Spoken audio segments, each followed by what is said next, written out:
ידידה טובה friend, a שלי, very good friend of mine, Professor Talia Einhorn, שהיא who פרופסור מן המניין is a professor באוניברסיטת emeritus אריאל in the Ariel במחלקה University in the Department of לכלכלה Economics and ומינהל עסקים. Business Administration, and היא she חברה is a friend באיגודים in בינלאומיים רבים international associations של המשפטנים, of אבל jurists.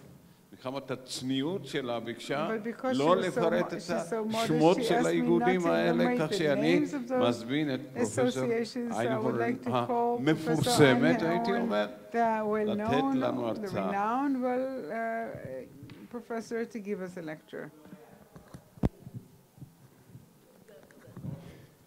לא, זה בסדר. זה פתוח? כן. Is this open? Yes, definitely. You can hear me. הנושא שלי, Okay, the topic, my topic, as you can see, is the Georgian Jews and the Caucasus Jews, legal perspectives of their absorption in Israel. Now, I prepared the presentation in English. The article is in English, but when I look at the audience, I have a feeling that we do not have any people. Is there anyone that would rather have me talk in English? It's okay. I mean, English is my second mother tongue. whatever. לא, מה אתם מעדיפים? אז את מעדיפה שאני אדבר אנגלית במקום. אוקיי. No problem. Okay. So I prepared it in English. I'll say it in English. So the Jews of Georgia and the Caucasus, the legal perspectives of their absorption in Israel. Now, one has to understand, Israel is a country in the raison d'etre of which is bringing the Jewish people to Israel. And this is a daunting challenge both for the immigrants and for the Israeli people. I mean, it's not easy for a state, and we shall see it, what happens, how easy or difficult it is to take care, take account of the different problems that arise with each wave of immigration, and I put my focus on the Jews of Georgia and the Caucasus. So, yeah, just have to open this. So, first of all, I'll explain maybe how Israel became the state of to which the Jews return, and that in a modern historical perspective. So if I forget the old Jerusalem, let my right hand wither. We all know it comes from the book of Psalms, but it was also said by Charles Malik. He was the Lebanese delegate at the United Nations when the state of Israel was, when the United Nations adopted its resolution regarding the partition of Israel and the establishment of a Jewish state next to an Arab state. So Charles Malik, that was his immediate reaction. If I forget the old Jerusalem, he was a Christian Maronite. Shall my right hand wither? To which Abba Eben retorted immediately, if you keep saying this for 2,000 years, we shall start believing it. I confirmed this with Mr. Abba Eben many years ago. Now, who was, since the Jewish people lost sovereignty, everybody was here. Romans, Byzantines, Arabs, Crusaders, Mamluks, Ottomans, everybody was here. But Jerusalem even was not the capital city of any Muslim ruler, and the land of Israel was also pretty much desolate. No other people made the land of Israel their own land. So even the Romans knew about irrigation more than what happened later on when the state was laid barren. And we all know there's the blessing and the curse in the Bible. I will scatter you among the nations and keep the sword drawn against you. Your land shall remain desolate and your cities shall be a waste. That is said in the Bible to the people of Israel if they don't observe, if we don't observe God's commands. But it was also said by Mark Twain after he visited the state of Israel. He published a lovely book, The Voyage of the Innocents, and there he writes that this curse has become true. In the British mandate for Palestine, the British mandate for Palestine became the Archimedean point for the establishment of the land of Israel. I mean, it's no wonder that I put the photo of Theodor Herzl here, because Herzl, in fact, did the groundwork that Israel, the Jewish people, needed to re-establish themselves in their homeland. So the Balfour Declaration, everything that came after, was already based on foundations that he had put in place. Now, what does the Balfour Declaration say? It says the following: His Majesty's government view with favor the establishment in Palestine of a national home for the Jewish people, that we know, and will use their best endeavors to facilitate the achievement of this object, and so on. Now, what does it say? Nothing shall be done which may prejudice the civil and religious rights of existing non-Jewish communities in Palestine. We move a little bit forward. After World War I, the Ottoman Empire is divided, and comes the San Remo Conference, which is the summit of the Allied Supreme Council, and it says the following: the land of Israel will be given as a mandate to Britain. The Balfour Declaration is included in the mandate, and the mandate is made responsible, will be made responsible for putting into effect the declaration originally made by Lord Balfour in favor of the establishment in Palestine of a national home for the Jewish people. And again, nothing shall be done which may prejudice the civil and religious rights of the existing non-Jewish communities in Palestine.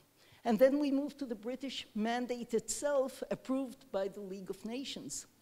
Article 2, the mandatory shall be responsible for placing the country under such political, administrative, and economic conditions to secure the establishment of the Jewish national home and for safeguarding the civil and religious rights. And Article 6 says, shall facilitate Jewish immigration. Exactly, of course, what happened, as you can see in the photo here. That's not quite what had happened, but nonetheless, this was the responsibility of the British mandate. And then they say, the Article 4 speaks of, and the same Article 6 speaks of close settlement by Jews on the land, including state lands and wastelands not required for public purposes. And Article 7 speaks about enacting a nationality law that to facilitate the acquisition of Palestinian citizenship by Jews who take up their permanent residence in Palestine. Well, we all know what happened later. But the point, the main thing, and in the preamble, the same, it being clearly understood that nothing should be done which might prejudice the civil and religious rights of existing non-Jewish communities in Palestine. The idea is political rights, nationhood, statehood, in fact, because that, if you read Martin Gilbert on Churchill and the Jews, and also Churchill's writings himself and his speeches in Parliament, it's clear that Lord Balfour, Lloyd George, Churchill had all in mind a Jewish state, in fact, that eventually there will be a Jewish state in the land of Israel. What about all other communities?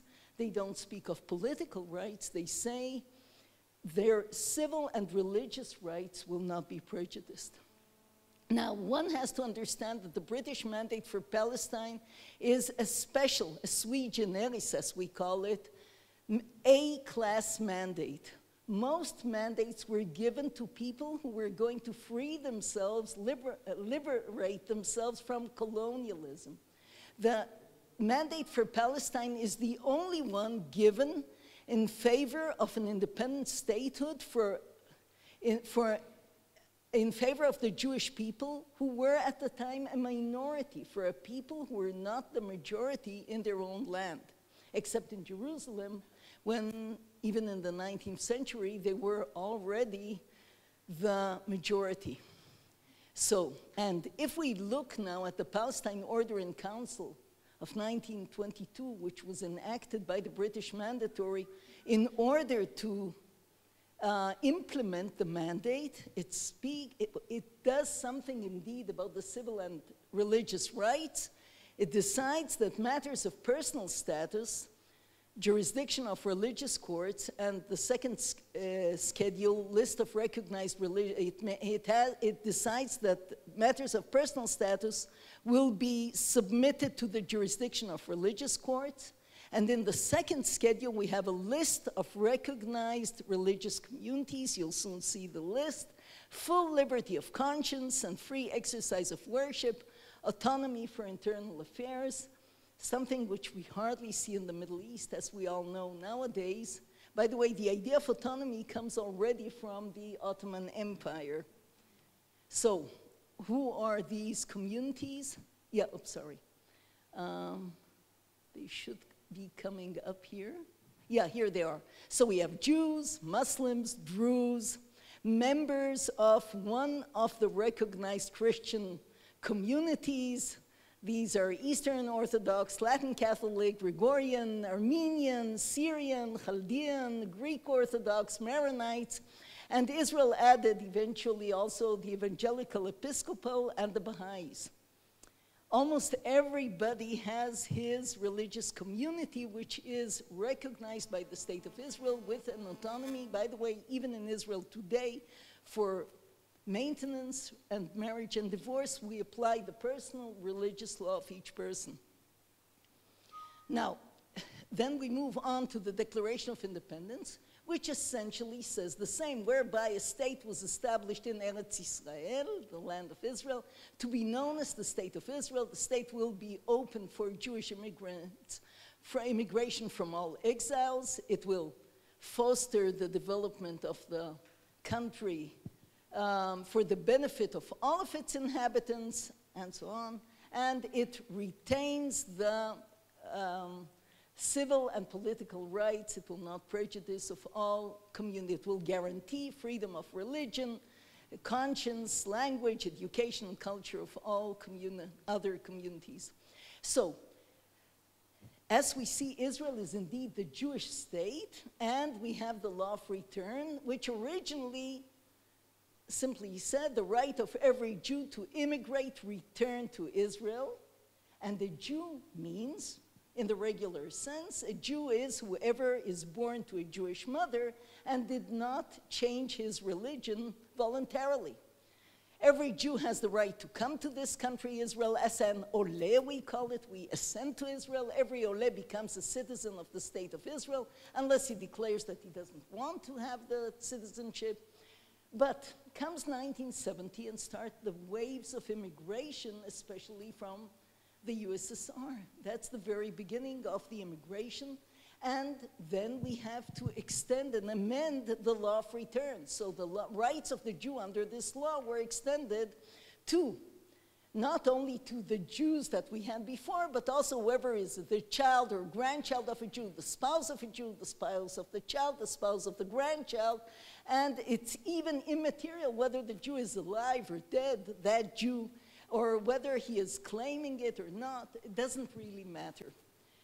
Now, the immigration in number, 1970s, 30,000 out of 100,000 Jews from Georgia come to Israel.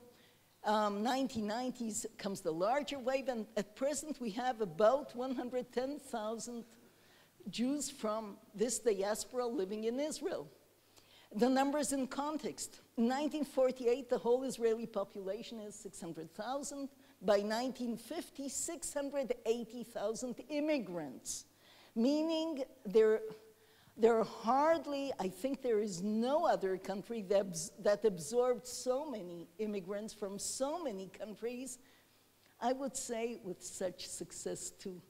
1948 to 1996, 2.7 million immigrants. Former USSR immigrants, 900,000. And as of today, we have, the Israeli population is 8.2 million. Now we have to refine the rules, because with all the good rules that I explained, what about the status of children of the non-Jewish spouse from previous marriages?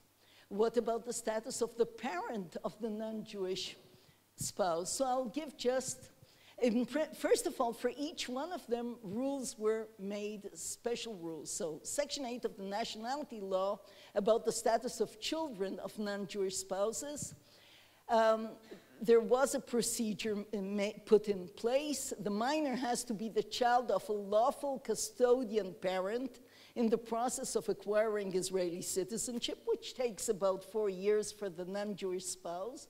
Why would it take 4 years? Because Israel wants to make sure that these are real spouses. This is not a fictitious marriage just to enter an entry card to Israel. And then the child must be a resident of Israel.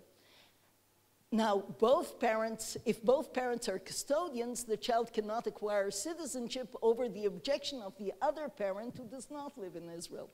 Comes a case, Tatiana Kozmina versus the Minister of the Interior, and that's a case, as you can see, decided on the 26th of August, 2013. Very recent. Application regarding child should be submitted with parents' consent. No. The application regarding child should be submitted with parents' consent. Is that true? No. There is no need for the consent. It's enough that the other parent didn't object. UN Convention on the Rights of the Child, the interests of the child are paramount. Now, what is the case all about? A girl comes with her, from the previous marriage, comes with a mother. The father says no problem, otherwise the girl couldn't be brought to Israel. I agree, he writes in the letters, that she will come to Israel to study in Israel. But then when the mother applies for citizenship, the father says, no, I only wanted her to come to study in Israel. I never said that I agreed to her having Israeli citizenship. And in the meanwhile, the child grows, because time passes. She becomes an adult. She is already 18 years of age. She doesn't need the father's consent. But then the ministry says, well, that's all very nice, but what do we do? She's no more a minor. So all of these rules don't apply, and she can't get citizenship anyway. That's almost a catch. The ministry says, yes, the ministry says, the ministry says, no, we cannot absorb, that's the officials. The district court denies the appeal, and then comes the Supreme Court and overrules the decision and says, well, the father never said in the letter expressly that he didn't agree that she will acquire citizenship. He just said that he agreed that she will study. He should have, if he had wanted to object, he should have done it then. Secondly, the mother should submit the application together with hers. Now, it's true that the child, if the mother doesn't get citizenship, neither would the daughter. But the defining moment is the moment when the application was brought. Therefore, the fact that the child in the meanwhile has become an adult, we don't care about it. And then we have the UN Convention on the Rights of the Child. The interests of the child in stability are paramount. Now, we can look at the status of the parent of the non-Jewish spouse. I don't have the time for that. The status, and we have several cases like that, whereby the Israeli courts decided that the elderly parents, they even read into, because the elderly parent, as soon as he had another child living abroad, he couldn't acquire Israeli citizenship, the elderly parent of the non-Jewish spouse. But what about a case where the second child is jobless, lives in North Ossetia, He is homeless, jobless, cannot look for himself, cannot look after his mother. The court not only accepts the application of the mother, but orders the state to pay 30,000 shekel expenses for harassing the family for so long. And in the second case, the court says the elderly parent has no other son or daughter, they read it, living outside Israel with whom that parent is in contact. Now, we have a list of family law matters. I won't go into them. I'll just mention very briefly that we had a case where a woman came to Israel and her husband was lost in the war in Abkhazia, and he disappeared. And since they only had a civil marriage in Tbilisi, the rabbinical court said there was not even need for divorce. He dissolved the marriage and the woman could remarry without a get, which is a great achievement, one has to say, for it was in 2009 of the rabbinical court. Yes, finished. Now, there are marriages of minor teenage girls. That was a big story until it was more or less resolved by cooperation between Rabbi Bakshi Doron, the Sephardi chief rabbi, with the rabbis of the Georgian and Caucasus communities, and international child abduction. Both countries are now parties to the Hague Convention. And so, to conclude, Israel is a safe haven for Jews worldwide. Israel's welfare depends upon having our immigrants as face answers to face. Kamaim lapanim ken lev ha'adam ish l'ra'ehu. It's a daunting challenge, as I said, but from a legal perspective, an enriching experience. And I think the Knesset administration and courts have done a lot to adapt. Thank you very much.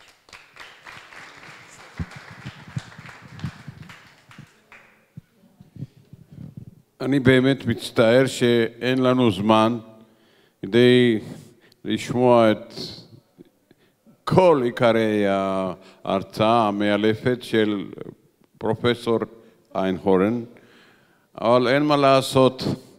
תודה רבה. עכשיו, יש לי כבוד להזמין את דוקטור